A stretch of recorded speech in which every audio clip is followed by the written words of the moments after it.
Hi everyone and welcome to another pick a card reading. Since no one requested a specific subject, this week I was guided to just allow the divine source to deliver a message through me, anything that it wants to, without a specific subject, without a specific request. So it can be absolutely anything, maybe a specific guidance or perhaps the answer to a question that you have been asking the source to help you find clarity with. But because this is the divine source, the answer, of course, is somewhat spiritual in nature, so it's not very down to earth. So you are invited to choose between three symbols, three charms more specifically. The first one is the mystic palm. The second one is an ancient Egyptian hieroglyph, and the third one is a pentacle. The instructions are quite simple as always. Just choose the symbol which basically speaks to your intuitive senses the most, and then just jump to the interpretation of the symbol chosen by you. And like always, the timestamps can be found in the description of the video and also in the comments below. And this is the kind of reading where you can choose more than one symbol. Now, with this being said, thank you so much for being here, for listening, and I do hope that you enjoyed today's pick a card reading. Hello everyone who was guided to choose the mystic palm symbol. Your cards are the Five of Cups, the Prince of Pentacles, which is like the Page of Pentacles, the Five of Wands reversed, and the message delivered by the above cards are connected to this cross below, which for you guys is the Eight of Coins reversed and the Four of Wands, and the cross somehow depicts what is weighing heavily on your heart in the present moment. It is basically the cross that you carry, and the divine message serves to kind of lighten the load, to make it a little bit easier for you, especially spiritually on a heart level. But of course, when I say cross, it doesn't have to be like something doomy and gloomy, just simply a spiritual burden that is present within you, as in right now when you're listening to this reading. So the Five of Cups is not a very pleasant card, because it is the energy of disappointment.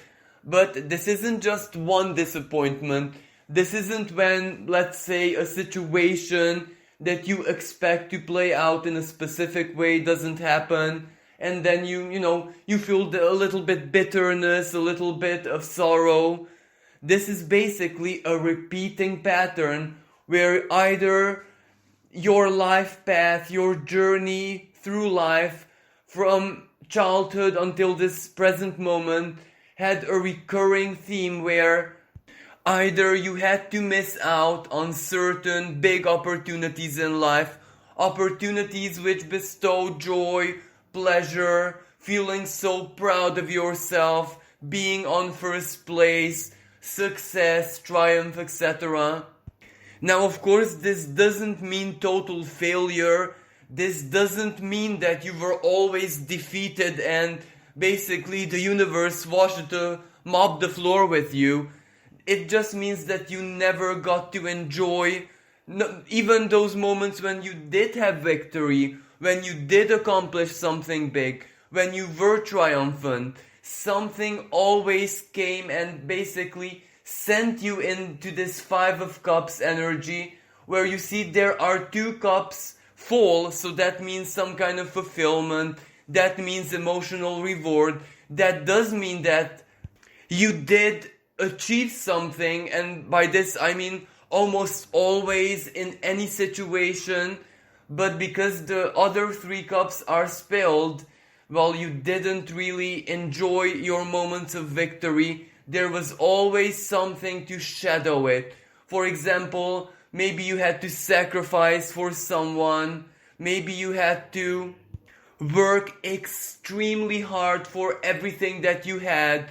maybe you had to input way more much effort, energy, time, and basically the self into everything, which for other people came much, much more easily. Maybe you had to do a lot of things alone, which other people didn't, for example. Maybe other people had so much support from their family, let's say, support from their friends, from a lover, etc.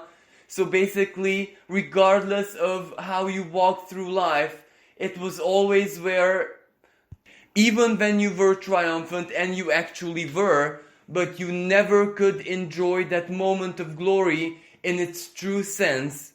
And also something that adds to this, well, chances are that most of you had a very tough childhood, either emotionally or in any other way. Maybe you were not so very popular at school, not so very popular amongst other children.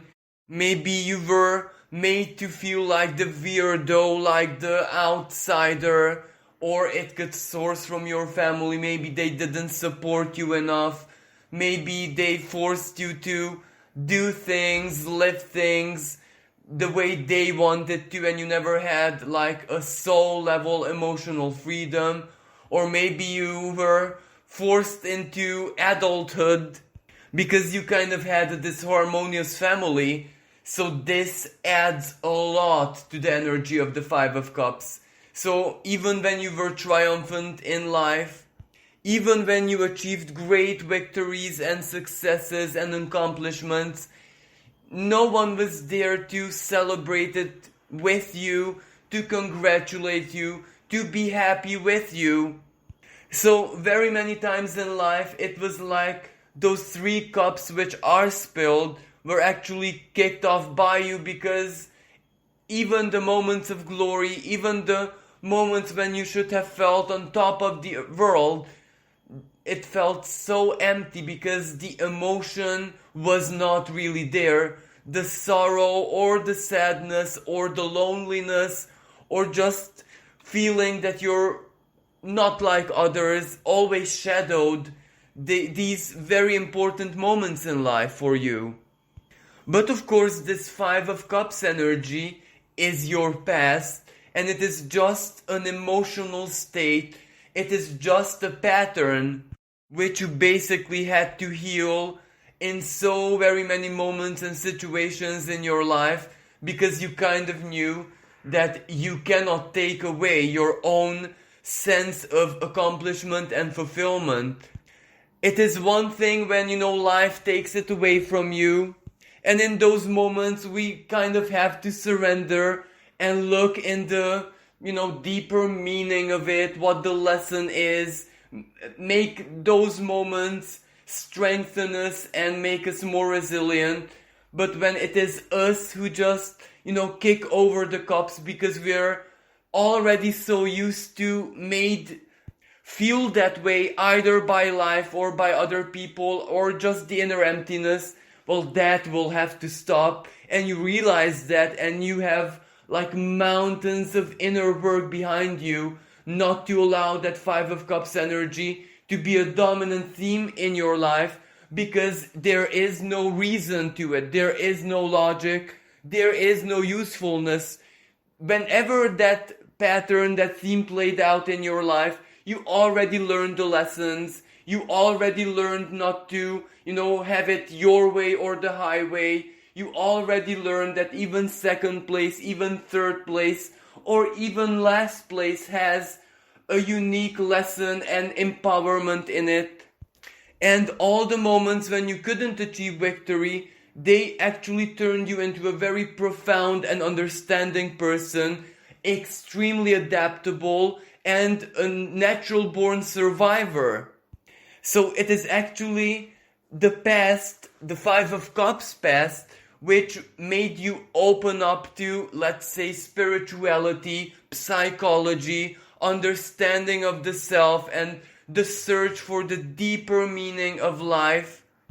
You quickly found out that there was a lot of spiritual, basically, power and meaning in pain, in all the not so favorable aspects of life. But also when the lesson is learned, when someone reaches this understanding, when someone reaches this profundity, well, the lesson has to transform into power, but that can only take place once you allow and once you cut off this pattern from turning into like self-victimization, a permanent state of sorrow, pessimism, negativity, feeling so very, very small. And by this, don't get me wrong, I don't mean that you have to do the opposite, to be like an extremely positive person and view life in its integrity as a big optimistic adventure, because that would also be a lie. You were given those very harsh lessons for a very good reason. One of these reasons is for you to always have this sense of realism, to be able to distinguish false hope from real hope, illusion from reality, fantasy from a true soul level dream. And on the other hand, this Five of Cups past also taught you not to allow desires, envy, jealousy to play any role in your life. This is when, because you didn't have a lot of things which, everyone else had, may those be emotional values, may those be material values, may those be like special moments in life. They kind of taught you not to desire the same thing as other people. They also taught you the vanity of certain desires, wants, and needs to be accomplished. The world won't end, neither will your soul break, neither will your life shatter if you don't have the same things as other people, if you do not live the same things as other people. But of course, the lesson itself, in order for you to be able to process all of this, it is excruciatingly painful. But let's not forget that even though there are 3 cups spilled, there are also 2 cups which are full, which are basically untouched. And that is the true power and gift. Because by going through all of these, let's say, more spiritual hardships, either you developed a very strong artistic talent, either you became a healer, either something very, very special, like an inner alchemy, took place inside of you, which truly gave you the key to unlocking who you truly are.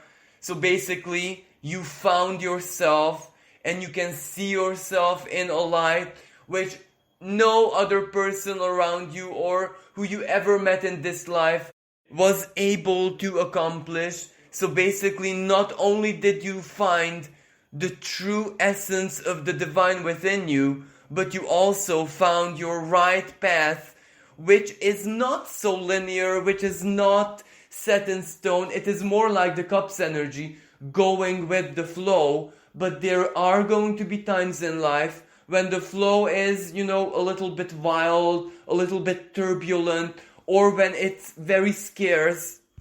As in, for example, if this turned you into an artist, well, then there are times when the tap of inspiration is just dripping, not flowing as it should. And it's absolutely okay, because you learn how to adapt and you learn to tap truly into yourself, even when it is impossible. And another very important lesson was that you can survive alone. You don't need anyone in your life. Of course, that doesn't mean that you don't desire or you don't want anyone in your life, but your happiness and your well-being will never ever depend on anyone else. And this was like one of the biggest epiphanies in your life from a spiritual perspective. Don't condition your well-being, your happiness, your emotional, psychological, and spiritual integrity on anyone else. May that be parent, lover, or any other person in your life. Now the next card, this Prince of Coins. Well, this means that all of your spiritual lessons, the energy of that Five of Cups, but especially what you did with it as you alchemized it, as you turned it into strength, as you turned it into virtue and profound understanding. Well, basically, that was your horse, that was your mount, which allowed you to progress in life, to go through life, to advance, to overcome obstacles. And there were so very many times in life when other people around you, maybe people from your past who you once looked up to as, look how easily they can achieve something, look how loved and supported they are. So there were moments in your life when it was exactly those people ran into certain troubles or obstacles or emotional states which you had to endure for so many years, and they remained blocked. It like shattered them, it like defeated them totally, and it was those moments when you saw how easy it is for you to just overcome it. It was in those moments when you truly saw physically even the wisdom of not having attachments, neither not obsessing on a certain outcome, on an expectation, and not taking certain things for granted. So it was exactly those moments when you saw what a massive liberty, what a huge power and psychological strength the Five of Cups energy and the past gave you and taught you to embody. And there were even moments when you tried your hardest to help exactly those people who had everything, who you admired, who you looked up to, and you simply couldn't. No one could, because exactly their big blessings shattered them because they lost it, or it became too much. And it was those moments when you said to yourself, well, maybe out of that person and me, it was truly me who was the more fortunate one. Like, let me just give you an example. There might have been a person who was loved and admired and who always had the most loving and giving partners, like boyfriends, girlfriends, etc. And of course, either you were alone or you had partners who didn't appreciate you that much, who didn't give you almost anything. And of course, at the moment of the breakup, you just had to go through it without the grudge, without the toxicity, without the hatred. And when the same thing happened to those fortunate people, well, it just destroyed them. It turned them into monsters. They just couldn't accept it that once, just once in life, a bad thing happened to them because they were so used to having everything all the time. And this is exactly the meaning of the Five of Wands energy, which is doing things your way. Life and earthly existence for everyone, even for us human beings, not to mention the animal kingdom, the insect kingdom. Well, it is a constant game of survival, of superiority. The Five of Wands is competition. It is the symbolism of the Olympic Games. Who is the best? Who is triumphant? Who has the best skills, the wisdom, the knowledge, whatever the subject is. And of course, also in nature, the strongest survives. The strongest predators get the prey, and they, of course, eat, and they prosper, they thrive. And the strongest prey can ward off even the most skilled predators. And believe it or not, basically, this is the same even for us humans, especially in society. It is really a game of survival. Who's the best? Who can attract the more power, attention, love, sympathy, etc. But all of this is concealed and hidden and turned into an innocent game, so to speak. And most people are actually caught up in it, even if they have no clue, even if they think the total opposite. they're still either through their attachments or this social standards and what society, the expectations, peers, or parents or partners or other people project on them, they're still so much caught up in this game. And because for you the Five of Wands is reversed, well, it was the Five of Cups energy which opened the gates to you personally for you not to be caught in this. Of course, life for everyone who has a physical body is a game of survival, but you're outside of the competition.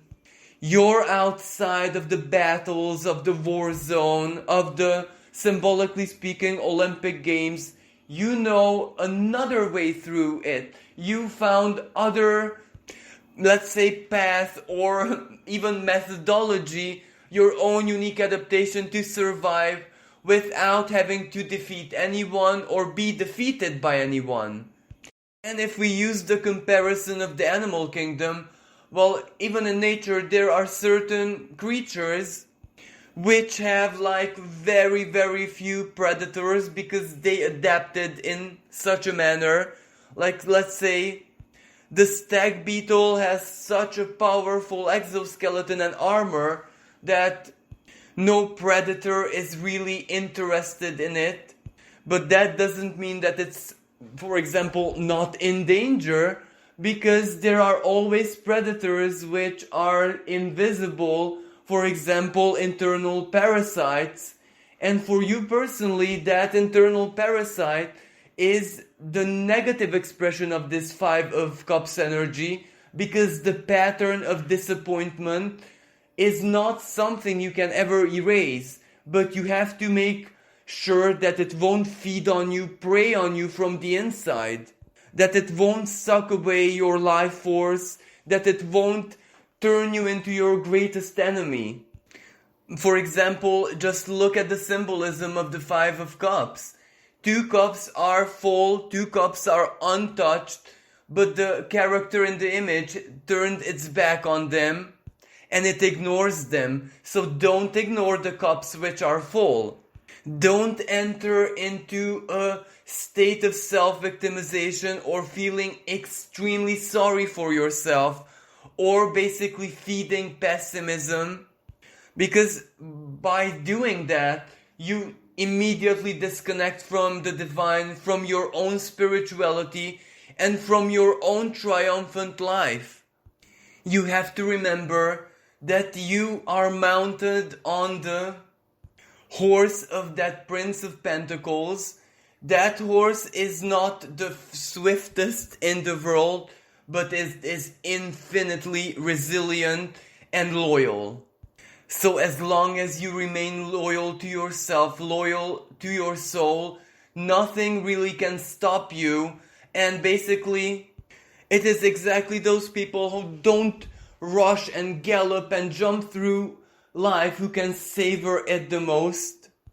Like if those Five of Cups were like, let's say, wine or alcohol spirits, someone who would drink all 5 would perhaps fall into a drunken haze where even the good elated mood is a lie and an illusion because it's the alcohol.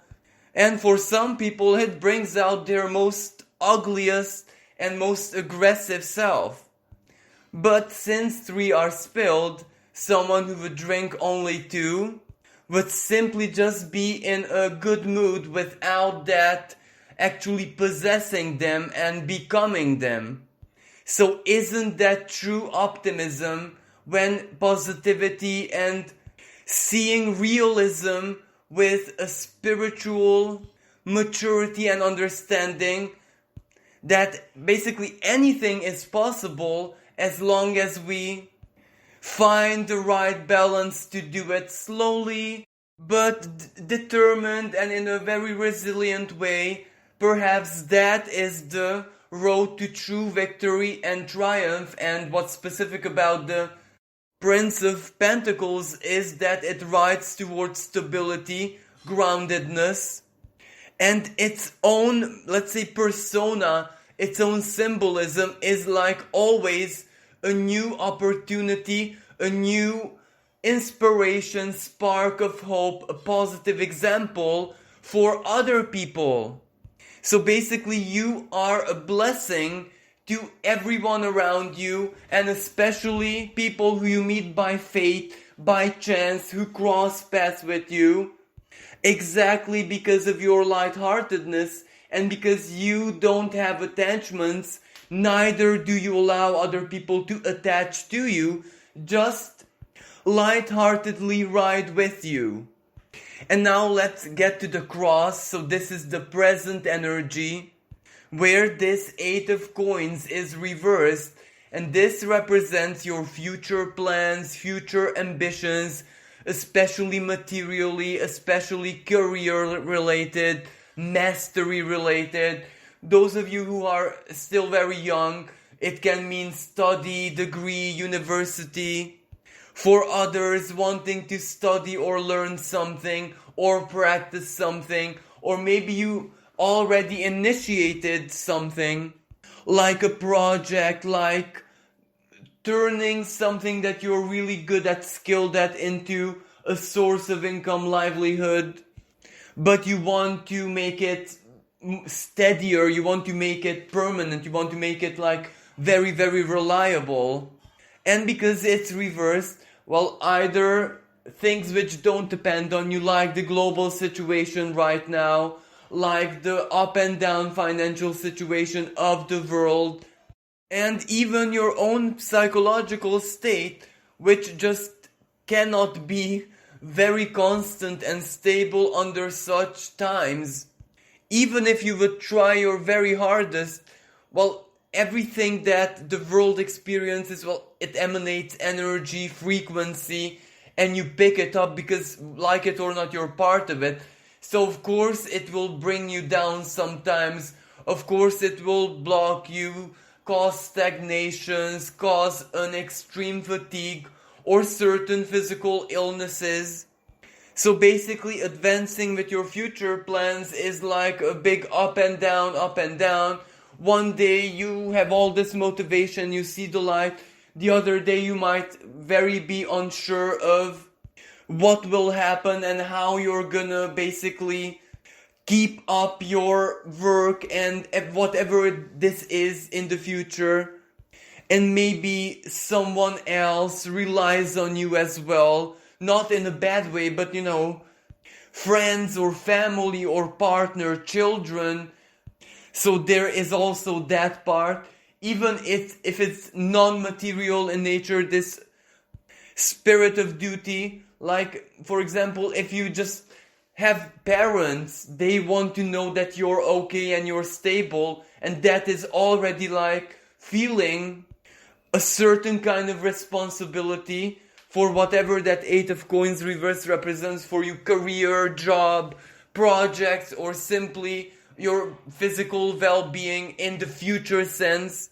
So whatever you're working towards, to offer you and your loved ones a certain kind of stability. And by this 4 of Wands, this is a truly good sign, because this is basically the work of the universe.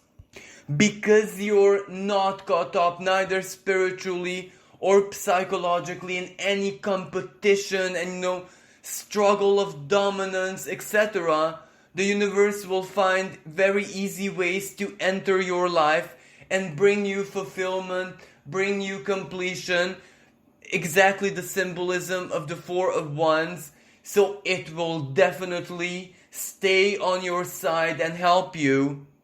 Of course, the down moments and the lack of security and the lack of being able to trust your future, well, it is part of the game. It is part of the world change that all of us are experiencing.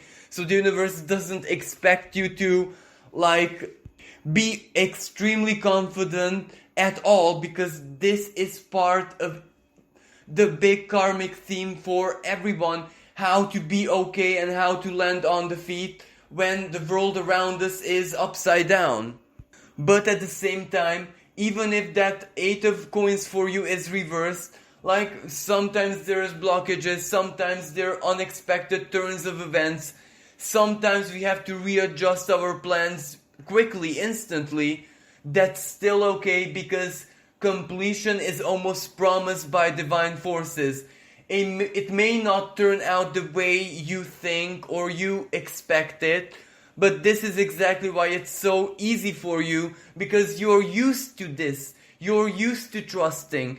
You're not attaching, you're not, holding on to false hope. So you kind of know that it's gonna be okay, and this Four of Wands says that it's even more than okay. Either the universe will send you someone, because that Four of Wands can be a very personal energy. For example, if you're single, and even if you're not looking, the universe can just send someone your way, which will turn this Eight of Coins into something totally else. Or if you're, for example, working on a project or your own business or your own career, that Four of Wands can also be someone or an offer or something you do not expect yet. But that which you need also needs you. That which you have to offer, someone else needs. So this is like a completion, but a very natural kind of completion, because it's almost based like on quantum physics. When two elements are in need, well, they finding each other is gonna offer this state of harmony, of balance and stability. You might not know exactly what it is, you might not even expect it, you might not even want it because you're not thinking about that. You might be just concentrating on whatever it is that you can do. You're relying on yourself, and that is absolutely fine, because you're allowing the universe to just work, the universe to just do its own thing, and it will definitely not disappoint. And this is exactly the blessing in that Five of Cups that you've been through in the past. If you're feeling a little bit disappointed right now, if you're feeling a little bit like it's not really working out for you, that you don't see the light at the end of the tunnel regarding this Eight of Coins, your future plans, materially or whatever, well, the feeling is nothing new. And you had so many experiences in your life where regardless of how you felt, it still turned out to be more than okay, and whatever happened truly served your soul purpose, and at the end it was like a true blessing. So you have all this experience to give you faith that why should it be any different in this situation. So regardless of what you feel, regardless of what you might fear, even if you're feeling a little bit lonely and it's too much for you, it's absolutely fine, because the divine is already working in your life, and it will definitely not going to let you down. How it's gonna work it out, how it is gonna turn it, that Eight of Coins upwards, that is not known. Maybe the divine doesn't know either yet. But it's omnipresent, omnipotent. What it knows is that it wants you to live the Four of Wands moment, completion and fulfillment, and ultimately just feeling safe. And this shouldn't even give you a sense of security, because whatever you're feeling right now, may that be a little bit disappointed or fearful or not sure of yourself, well, that is absolutely fine, because it is the truth. You're not lying to yourself, you're not deluding yourself, you're not looking at false hopes or empty promises, you're living the truth. And even if the truth is a little bit hopeless right now, it's absolutely fine, because the energy of truth, your truth, and the truth of the situation actually helps the universe and makes things easier for the divine to do things in your life. Because if you would be living like a fantasy or false hopes, first of all, the universe will have to burn the illusionary tower down and then try to somehow guide you to fix it. But since you are living in truth, and if right now fear is the truth, not irrational fear, of course, but just a general overview, the reality of the situation, well, that's absolutely fine because it can work with it. And it can find the best means to bring you in this 4 of Wands situation. And the less hopeful you feel now, the more trust you will have in the future when everything will turn out to be more than okay. But as I said, this is not meant to give you hope. This is actually meant to make you have a retrospective look of how things played out in the past, how this 5 of Cups was a theme so very many times, but also those 2 cups which are not spilled over were always there. So allow your mind to at least have this sense of security that you'll be okay one way or another, because your expectations are not like this 5 of Wands, as in you have to triumph your way or the highway, you have to rise victorious. It is more like the Prince of Pentacles. You just want to progress, you just want to be okay. And that is the biggest blessing. So because of this mindset, you already have everything.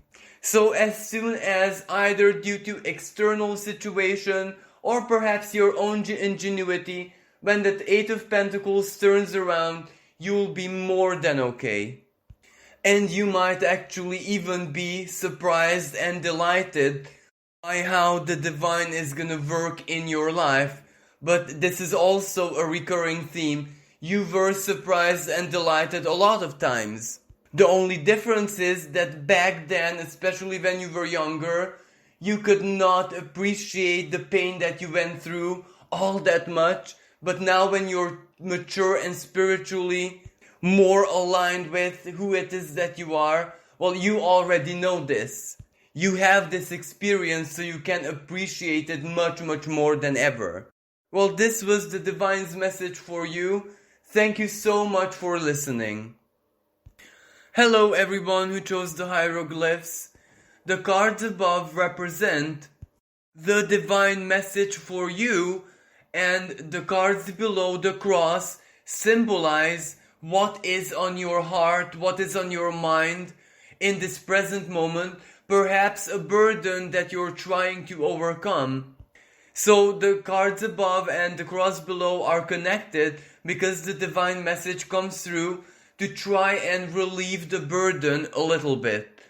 Of course, it's not always a burden. Sometimes it's just a blockage, or sometimes it is just something that we are working with. So take the word burden very symbolically. So the cards for you are the Tree of Life reversed. Now, this isn't a tarot card. This is a specific card to this deck. It's called the Tarot of Dreams. The next card is the Two of Wands reversed, followed by the Seven of Swords reversed. And the cross is the Four of Swords clarified by the Two of Swords. Well, this is a really unique situation because this is a lot of mental energy. This is a lot of thought. And the Tree of Life symbolizes one spiritual path, but not just purely from a spiritual perspective. You know, every part of the self is involved in this. Every single body, as in the mental body, the emotional body, the energetic body, the physical body. So this might represent that not just right now, but also most of your life, you have been seeking the truth.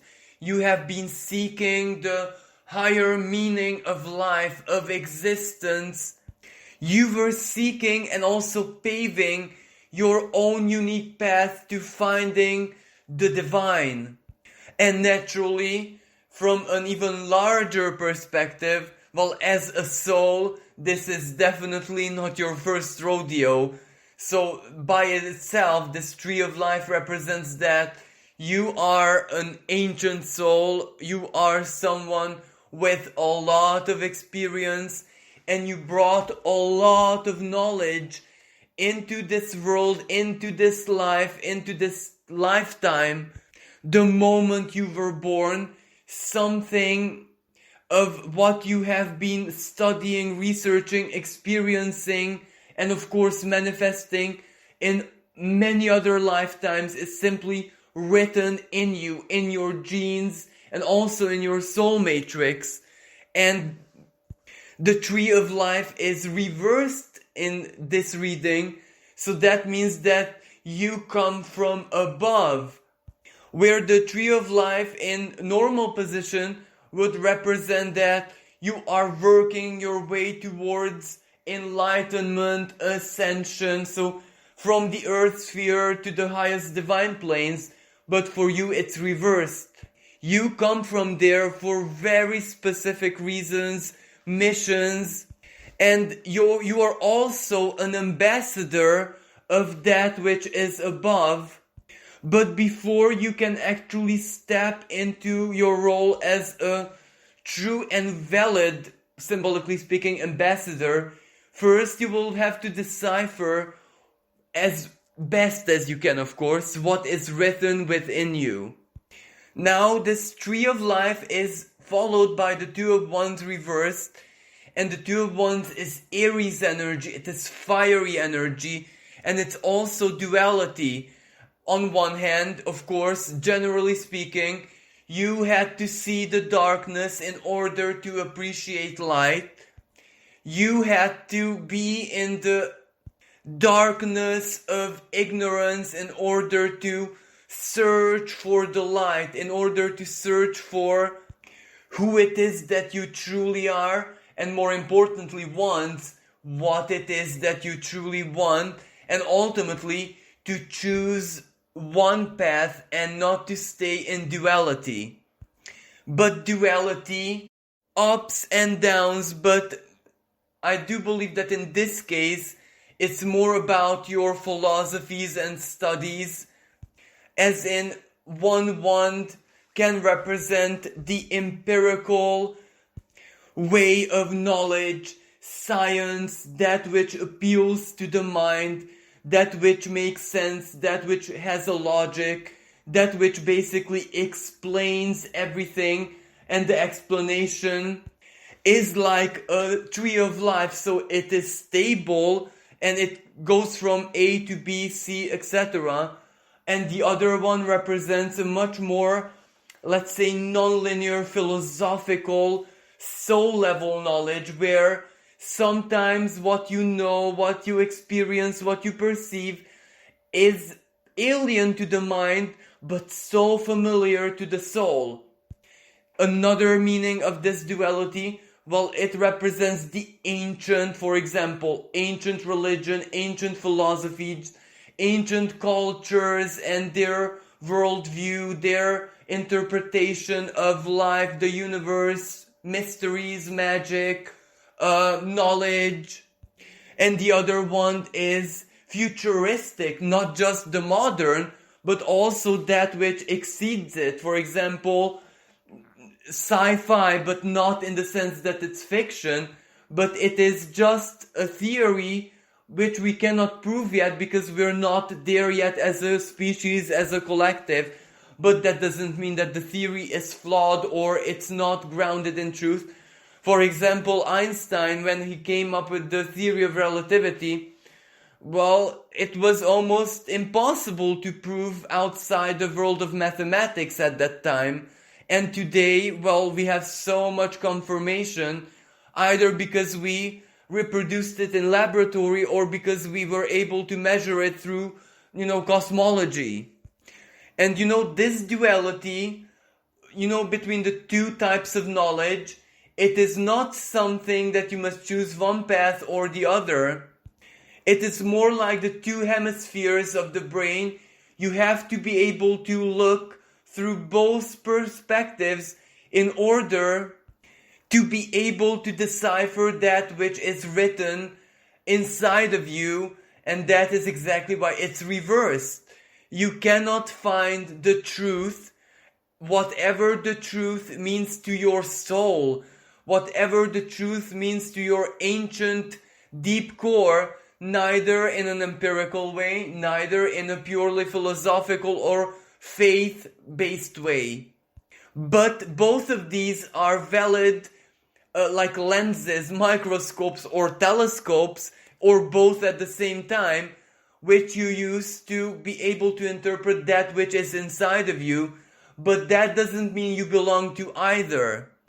Now, of course, another reason why it is reversed is because you have been reading, studying, and even philosophizing, even doing your own work, your own research, working with different methodologies, maybe magic, a magical system, a philosophical system, a religious system like Buddhism, etc.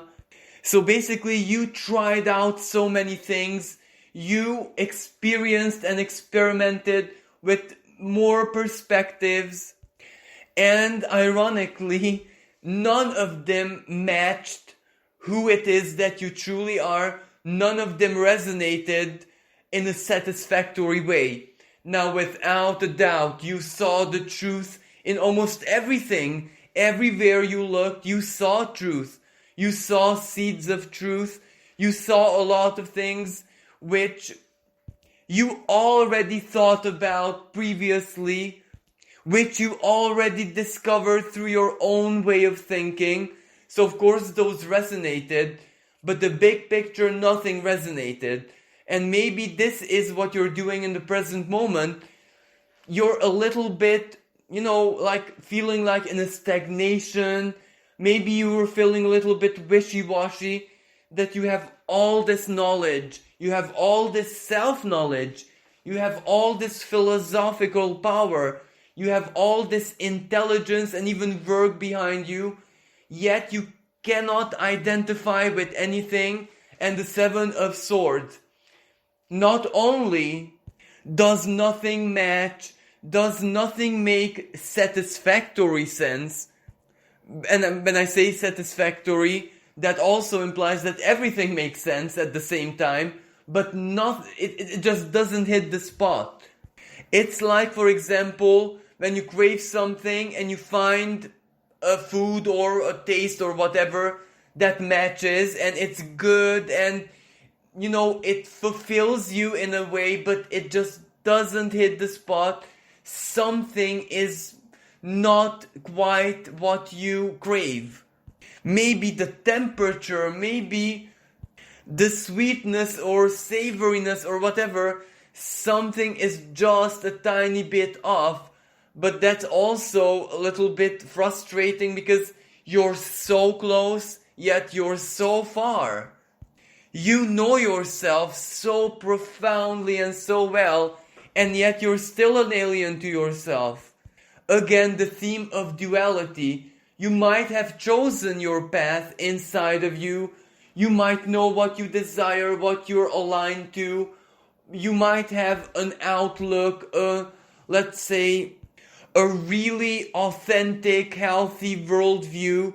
You might have found yourselves totally almost, and yet, in a certain way, you feel so lost. And this is why the tree of life is reversed, because perhaps you are ignoring that when someone gets so very close to, let's symbolically say the truth, because there isn't one truth, but there is the notion of someone's truth. There is the possibility of enlightenment in the sense that you're able to truly interpret light. Like, fiber optics internet, that is light, that is electrons, and the computer is able to interpret it and transform it into whatever it wants to transmit. So you're able to do that quite efficiently, quite quickly, quite profoundly. Yet you must not really seek the absolute, because who you truly are is beyond this, and it can never ever, nor should it be allowed to exist in its pure state in the 21st century, in the way society is right now, in a world where even now, unfortunately, sometimes money is a greater value than a person's life. And I really don't want to give examples to this, but I do believe we all saw it. We all lived it one way or another. So you can imagine that you're part of a world like this, a society like this. You already know that you will not change it by snapping your fingers, because you are an earthly being with more limitations than perhaps others, exactly because of your intelligence, for a specific reason. And just going back to where you came from, well then what's the point of coming down in the first place? So that is why you have to kind of drop your standards a little bit. You have to abandon the absolute, the perfection, and that there is one single truth. And also that any human being is able to perfectly see the truth. And when you manage to somehow enter this state of surrendering these extremely big aspirations, and they're not like flaws or something that you're doing wrong. It is natural for a highly intelligent person who is also an ancient soul to just want to live by these standards out of sheer instinct. But once you surrender that we live in an imperfect world, and the imperfection is what's so unique about it, then things will make much more sense, and then the empirical part of the knowledge and the soul level knowledge will not contradict themselves that much. And at the same time, this Seven of Swords delivers a very specific message. What if no book, no author, no ancient culture, no other human being who ever lived or is living right now today has the answers that you seek, so whatever others may create is never ever gonna resonate perfectly with you, because they can express what is written within them, yet you're looking for what is written inside of you. And not to mention those gurus, etc., who proclaim their ego truth, so to speak. Even listening, even having the naivety to take even for a second in consideration what they might want to say and what advice they might want to give, it is like pure soul, intellectual and spiritual toxin. So this kind of says to detach totally from practicing anyone else's system, from embodying anyone else's, let's say, philosophies, etc. That doesn't mean that they're not valuable inspirations, that they are not mirrors, that they're not like a way shower, but the way is always within you. So take it just as a sign which points to the direction. And if we take into consideration this tree of life, well, you don't have to go above, neither below. You have to find the middle point between the two. So you kind of have to find balance. And more importantly, the reason why you're doing that here in matter is that you have to see the beauty in it. And see that beauty is like a divine grace and glory, and it is basically the miracle of creation. Yet here in the earthly plane, sometimes there is so much suffering and pain, involved in the process of beauty. Because harmony and balance doesn't come easily. One has to work and sacrifice towards that all their lives in anything. And basically now we get to the so-called cross, which is the Four of Swords and the Two of Swords. Again, very strong mental energy, the mind, the curiosity of wanting to know, wanting to see. You want to know the truth, you want to see the higher meaning, and especially perhaps with what's going on right now in the world, because we're living times when all of us have a lot of questions, and regardless of who it is that we are and what kind of knowledge, intelligence, whatever vision we possess, there still is a lot of question marks regardless. And exactly because all these question marks are appearing either from within you or from external sources, they bring you into a state of the Swords, that you just feel a little bit stagnating. You feel that you cannot overcome, feeling lost, feeling stuck, feeling trapped, feeling perhaps deceived, or not being able to have a solid mental, intellectual, philosophical grip in a certain, let's say, truth or version. It is because, this is when reality just shows how multidimensional and also illusionary it truly is. Everything is basically just a question of perception.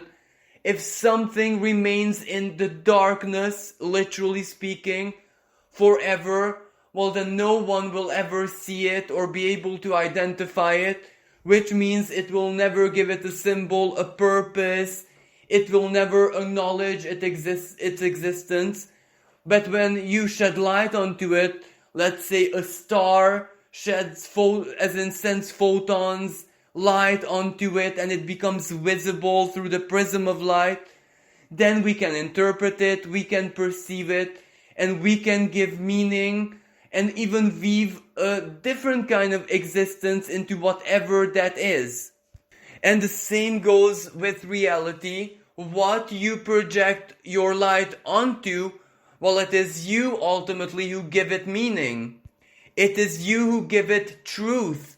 It is you who sanctify it through your thoughts and whatever generates light for you personally, as in the light of your consciousness. So the divine is telling you through this Two of Swords, if there was ever a time to be subjective, well, that time is now, because that light, which is like absolute and not subjective, that would burn anything and everything to its very core of existence. It would annihilate it because it's absolute truth. It is the divine. It would no longer exist because it would integrate itself 1,000,000,000% into the light. So actually having this degree of subjectivity, the light of the self, is what makes the light not burn everything to cinders. It is what balance is, in the sense that you wish not to burn it into its absolute divine core because you love it, you want it to exist. You want, as a creator, to give it a purpose and a deeper sense of meaning. You want to discover it, and you don't discover it by disintegrating it, by annihilating it. You discover it by looking at its beauty. And beauty is a matter and a question of the beholder and what the beholder holds as beautiful. So it's also an inner reflection. Everything in existence is an inner reflection. So that makes it an illusion, yet a sacred, holy, divine illusion. The more divine you are, the more beautiful everything in existence is to you. And if the divine intelligence, the divine mind or essence is looking at its creation through you, through your lens, through your light, well, that is because it wants to see what kind of you think about it, you see in it. It's absolute, so when it looks directly on something, it integrates it in itself. It knows what it created. But what it doesn't know is what you make of it, you personally, its creation, its child, let's say, its imperfect part of itself. If you are one of its sensory organs, well, then you can only sense that, and in such a way which is in your parameters, as in you cannot hear through your eyes. So basically the divine is actually encouraging you to discover your subjective truth, and that involves everything that you truly love and your own creational spirit. So perhaps that which you seek is not in a big grimoire or not in someone's philosophical tomes, but maybe it is in your own artistic expression. Maybe you have to come down from the clouds, from the stars, and look at the more simpler things, for example, colors and the creational power of words, etc. And once you do, you might all of a sudden fall in love exactly with your subjectivity and fall in love with the hidden part of yourself, which will have the courage to reveal itself, to tell you the whole story, to guide you and take you, your mind or your dreams, your soul, symbolically speaking, home, because it has the courage to show you things which will no longer shock your mind and which will no longer destroy either the empirical or the non-linear logical column of your consciousness, basically. So the divine is just telling you to have courage, to believe in what your soul tells you. Because right now, at least in this moment in time, there is so much that your mind and intellectual processes can reach. Going beyond that would be not very wise. So rather than forcing your way into spheres which are not for a human being, try to take a more artistic beauty, subjective, let's say Neptunian or Venusian type of approach. Well, this is the divine message for you. I do hope that you enjoyed it, and thank you so much for listening. Hi everyone who has chosen the pentagram symbol. The cards above represent the divine message itself, and the cards below, the cross, represents that which weighs on your soul or that which is your spiritual burden right now. And the two are connected in the sense that the divine message comes to serve to make the burden heavier or to guide you or to make it easier for you to process the truth which you are seeking on a soul level. Now the above cards are the 10 of air, which is the 10 of swords in tarot, the world, and 8 of water, which is the 8 of cups in tarot. Now this depicts a very delicate situation where there was a point in your life, perhaps not so long ago. It might have started, let's say, 8 years ago, but that start was just like a very, very gentle and small breeze, and the true karmic storm might have unfolded in 2018 up until this present moment. And this, of course, it depicts like a spiritual awakening, but what is even more important is that it was a profound psychological purge. It was a massive moment of truth for you personally. And also, it was almost infinitely painful. Let's just look at the Ten of Air, as in the Ten of Swords. Something in your life which was rather stable, and up until that point, you might have even worked for it, you might have even studied for it, or compromised for it, or really immersed yourself into it, kind of ended suddenly, but in a very dramatic way, in a very painful way. Like, let me just give you an example. It can be a career, it can be a job, it can be a house, a home, it can be a marriage, it can also be a lifestyle, even your sense of identity, basically. Where I cannot say that it was like bad or good, it just wasn't you. And the swords energy, the air energy is specific because it had a lot to do with others, people. People who perhaps ever since your childhood reflected and projected fake truth upon you, and you struggled a lot not to believe them because deep inside your heart you knew that you were someone different, and you knew that whatever they were teaching you, whatever they were showing you, whatever even they were advising you, was not simply you. It just wasn't who you are at the core of your being. Yet at the same time, whatever they projected upon you, may it be like education, may it be like the upbringing, the life philosophy of your parents, for example, everyone who was your friend, your social circle, your years at, let's say, high school or university, etc., your job,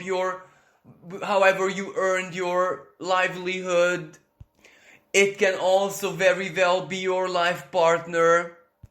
But the thing is that whatever they projected on you had a truth of its own because it made sense, it was logical, and ultimately it was one way how to adapt oneself to society, to the world, to life and everything. So it wasn't like illogical, it wasn't like, let's say, a pure malevolent lie. It was just everyone projected their own experiences on you, which were, even if they were like the best intended, the most benevolent, it wasn't you because they never ever wanted to see who you are.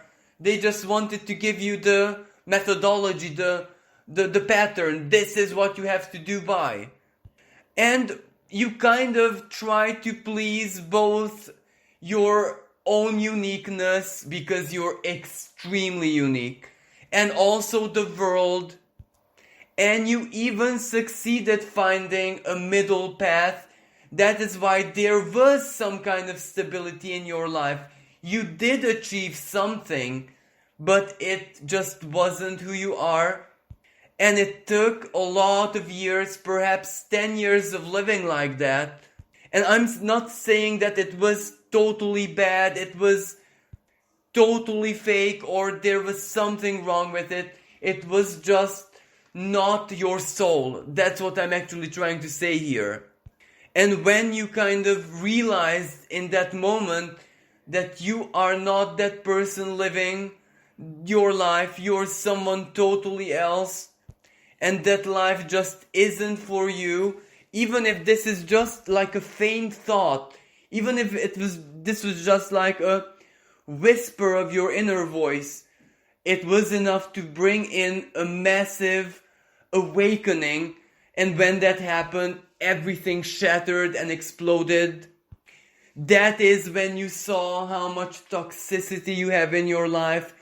That is when you saw how fake and selfish people were around you, and that everyone really served their own goals and interests and ego, and that they were totally blind to you.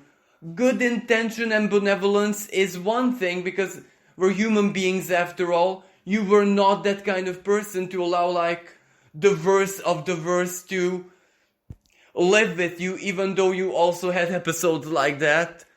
But anyway, due to that very powerful inner awakening and that basically psychological transformation, which at first was positive in the sense that you were finally seeing the truth, finally seeing a valid reflection in the mirror of who you are, while everything started to fall apart and shatter. May it be a marriage, may it be a job, career, lifestyle, a place where you lived, your social circle, your friends, whatever you were doing up until that point. So this Ten of Swords is when that cycle ends, and the ending is not easy. And naturally, no, needless to say that the dark night of the soul followed. That person who you were had to die.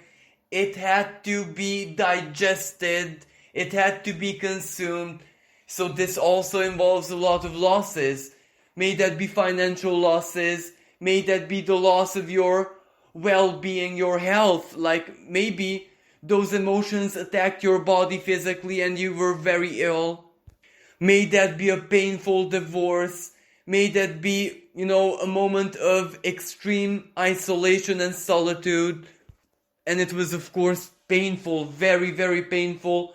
Not just, materially, psychologically, but spiritually as well. It was like death.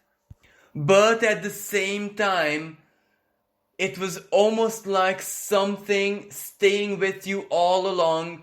Something inside of you, but yet also you found valid signs outside of yourself everywhere you looked. It was like living almost in a mirror universe. That which you thought and felt immediately reflected on the outside, good or bad, fears or what you loved. So it was extremely unusual, almost like living in the Twilight Zone, in a parallel universe. But you had to regenerate, you had to pick yourself up, you had to accept that that which is gone was gone. You had to forgive yourself for listening to other people. You had to forgive yourself for all the times that you sacrificed just to please others. And if it's a marriage that you lost, well, that partner may have been a good person. I couldn't even say that it was someone bad intended, but it was a total mismatch. You made it match because you sacrificed your own principles and feelings. But anyway, you really, really worked hard towards this world card. As in to be whole again, to live that who it is you are, to live authentically and to own your power, to own everything that you discovered within yourself. And through this Eight of Water, Eight of Cups, well, you're still swimming, you're still walking away, even though it's ended already. And this is very, very unusual because it ended. A lot of things happened, closures took place, you healed, you regenerated, you fixed what you could. And despite all of this, you still don't feel complete. You still don't feel whole. You still don't feel that it's over.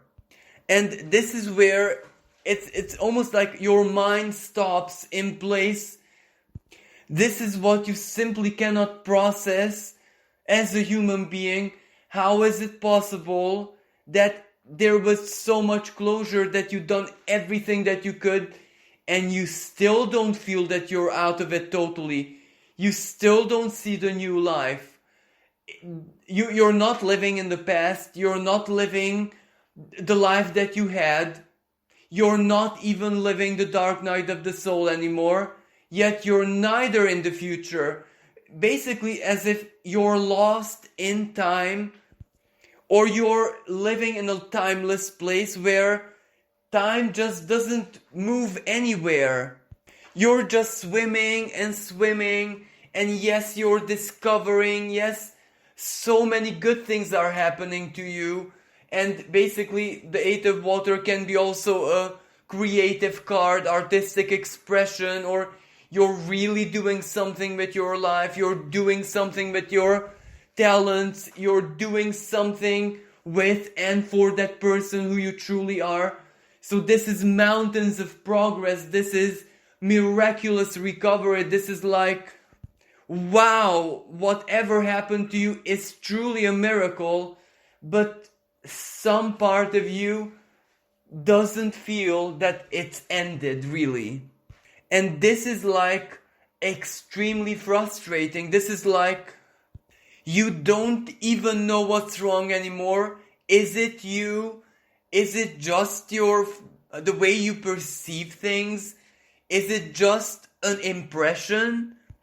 Even though you read and studied and researched and done so much work that you are almost like a master psychologist, you see all your thought patterns, you see all your unconscious patterns, you kind of see your every single part of yourself, and you still don't know what is exactly going on, or better said, why isn't anything moving in a sense for you to truly be able to feel that finally it's over, I'm done with it, and I'm now free to be myself, to just be, to exist. This is truly me, and this is truly my life.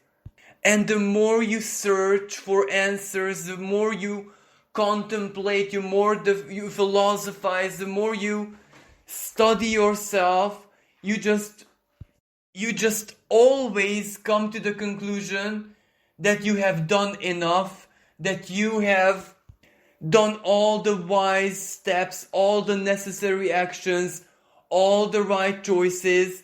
And the Eight of Cups is also a card which depicts the past. So everything that ever happened to you, good, bad, you see the logic, the correlation in everything. Everything makes so much sense, even your past lives. It is like you have so infinite understanding of everything.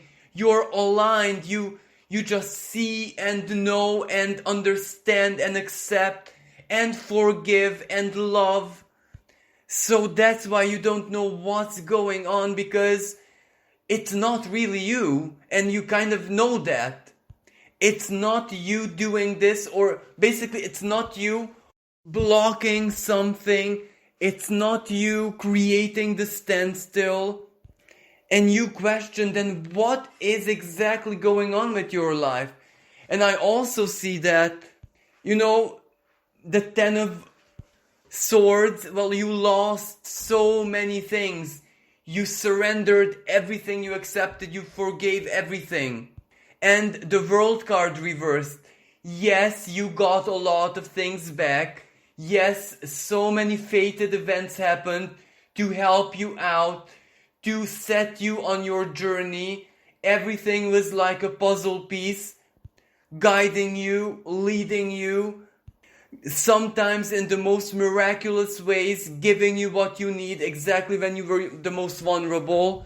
You had help, and also divine help and guidance and dreams, manifestations, a lot of fated events, a lot of divine justice events when you could see your own innocence, you could see things so clearly. But both of these cards are reversed, which means, well, if the Ten of Air would be upright, then the past is closed and you are done with that forever. It is just a memory. And if the World card would be in upright position, then you're already completed the cycle, you got everything that you needed, and basically you're living your future, you're living your life. So it might mean that you're still waiting for something, a manifestation or an opportunity, an option or a truth, or meeting someone who was kind of promised to you. You are waiting for something to enter your life which is imperatively necessary, to look at that 8 of water, to reach the shore, to reach the other side. And you cannot understand what the universe is doing, as in, you might have said to the universe, to the divine, I surrender, I even give up the manifestation or whatever you have to still, bring into my life for the completion to truly make sense. I'm okay as I am now. Just let me go. Let me reach the shore. Let me be able to swim out of this. I don't even need it anymore. I'm okay as I have everything I need inside of me. Just release me. And the universe did not respond in a favorable way, in the sense that you always got the same thing. Wait, have patience. The show is not over yet, symbolically speaking. And without a spark of a doubt that it's not over, because something positive has to happen.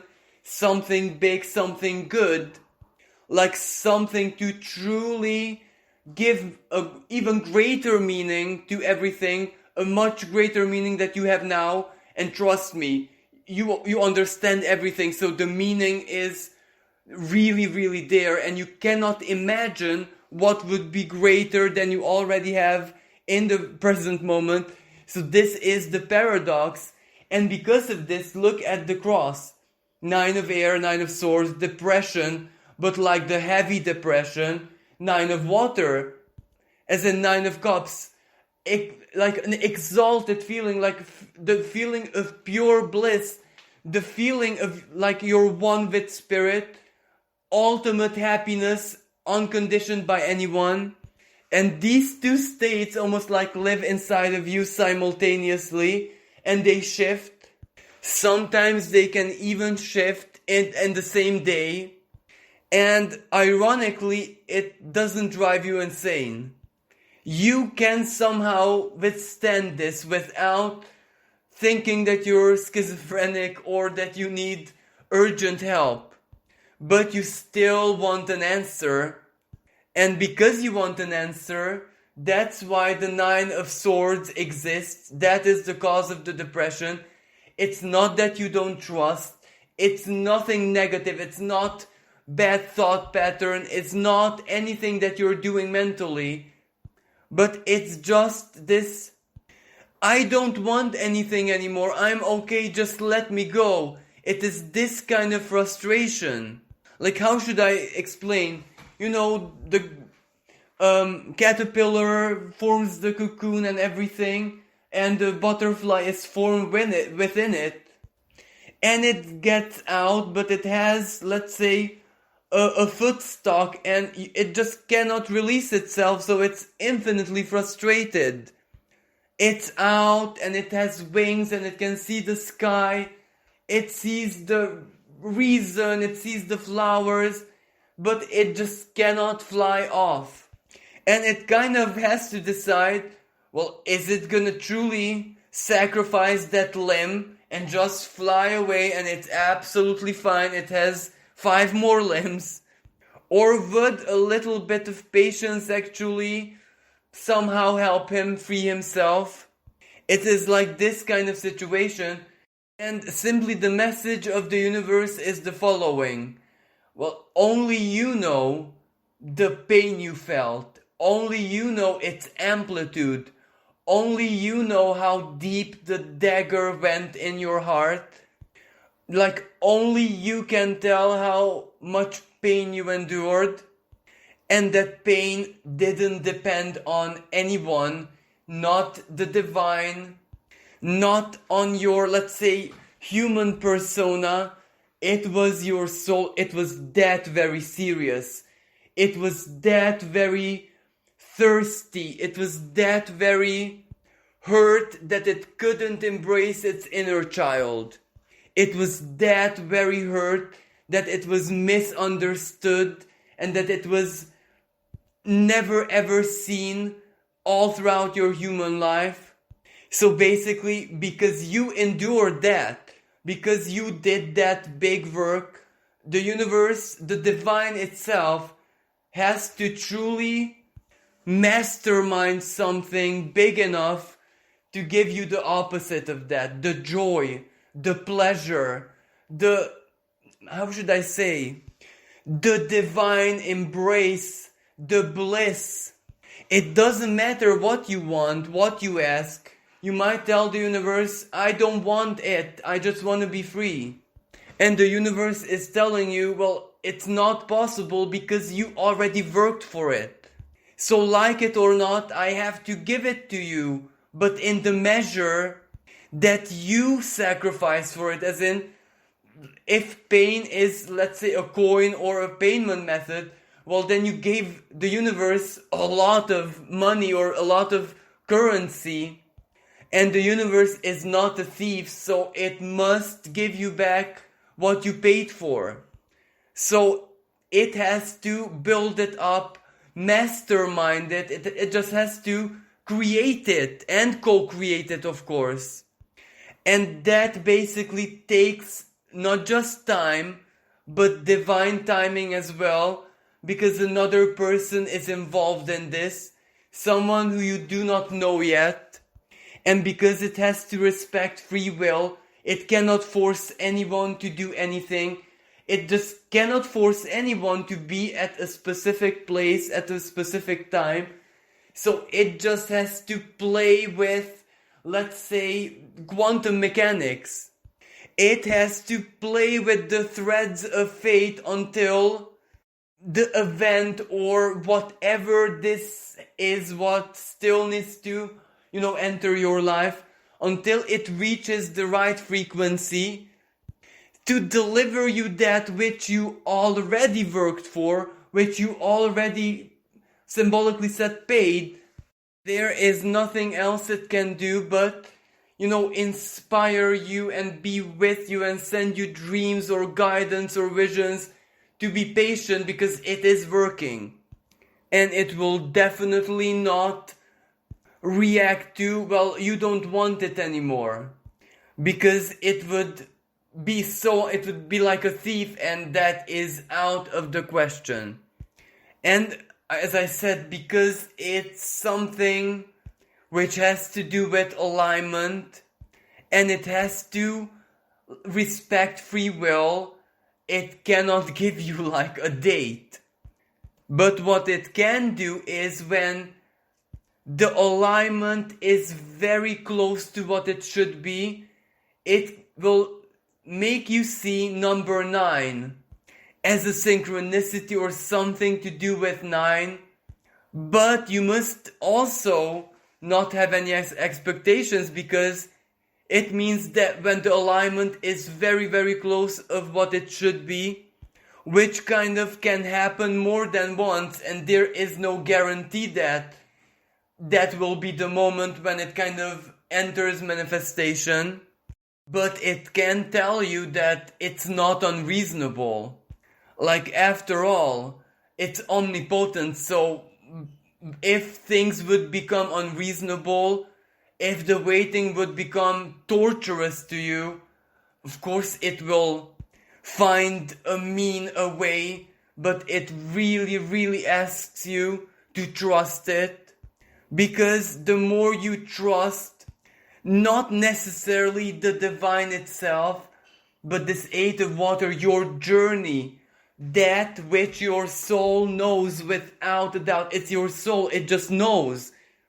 The more kind of power you pump into those parts of yourself, which are like the energetic body, the ethereal body, those which kind of can exist or have influence over the causal field. So if you want to help, that is how you can help. So basically, this is the message of the divine for you. Well, thank you so much for listening. I do hope that you found this useful and that it managed to inspire you just a little bit. Well, this concludes today's Pick a Card reading. I do hope that you enjoyed it. Thank you so much for all the likes, all the shares, and all the beautiful comments.